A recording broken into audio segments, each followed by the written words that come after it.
हमारे साथ कांग्रेस के सांसद जुड़ गए प्रमोद तिवारी। प्रमोद तिवारी जी, बहुत बहुत स्वागत है आपका टाइम्स नाउ नवभारत पर। सर, क्या कहेंगे आप? कुछ शब्दों को जो बुकलेट है उसमें बैन कर दिया गया है। उन शब्दों में आप करप्ट नहीं कह सकते, आप शकुनी नहीं कह सकते। जिन चीजों को अमूमन जुमले के तौर पर इस्तेमाल किया जाता था उन तमाम शब्दों को बैन कर दिया गया है। कैसे देख रहे हैं सर आप? नहीं, आप बिल्कुल ठीक कह रहे हैं। आदमी जब भाषण देता है तो आप नाम नहीं ले सकते। बात आती है कि वो इस सदन का सदस्य नहीं है, तो आप कुछ ऐसे शब्द हैं जिनका प्रयोग करते हैं जो संकेतिक होते हैं कि हम ये बुराई की तरफ ध्यान खींचे। अब आप कह रहे हैं कि जुमला जीवी जैसे एक शब्द है।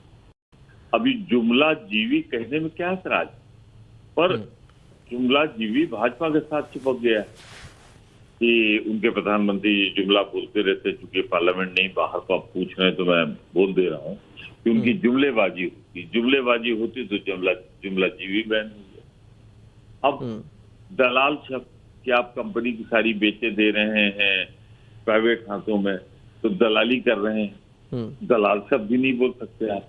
तो ये मतलब मैं समझता हूँ कि इस पर एक समिति बने, विचार करे। बहुत ऐसे वर्ड हैं जिनमें कोई गाली तो है नहीं। अब शकुनी इतिहास का कैरेक्टर। प्रमोद जी, क्या ये इतना मुश्किल है माननीयों के लिए कि इन शब्दों के वैकल्प के तौर पर कोई दूसरे शब्द वो इस्तेमाल कर सके संसद के भीतर? देखिए, करेंगे तो है, लेकिन मैं ही पूछना चाहता हूँ आपसे कि जुमला जीवी में आपको आपत्ति क्या है? मैं आपसे सीधा सवाल कर रहा हूँ कि आपने एक सीधा सवाल मुझसे किया। जुमला जीवी में आपको आपत्ति क्या है? ये तो सर संसद का विशेषाधिकार है। उन्होंने बुकलेट जारी की और उस पर बैन लगा दिया। रहने दीजिए। आपने जो सवाल पूछा, जुमला जीवी गाली नहीं, पर आज जुमला जीवी किसी को कह दो तो सीधे चिपक जाता है भाजपा से। तो वो क्या मतलब, अब संसद के अंदर भाजपा के खिलाफ हम अगर अटैक नहीं करेंगे तो दूसरे शब्द बोलेंगे, लेकिन जुमला जीवी में क्या खराबी, जरा हमें बताइए आप। अच्छा, कहाँ से अनपाल? ये मुझे बताइए प्रमोद जी। तो सुनिए, शकुनी महाभारत का कैरेक्टर है। शकुनी का क्या रोल था? हमें कहना है कि फलाने शकुनी का रोल कर रहे हैं, तो इसमें बुराई क्या है मेरे भाई? या तो आप महाभारत खत्म कर दो, इतिहास खत्म कर दो।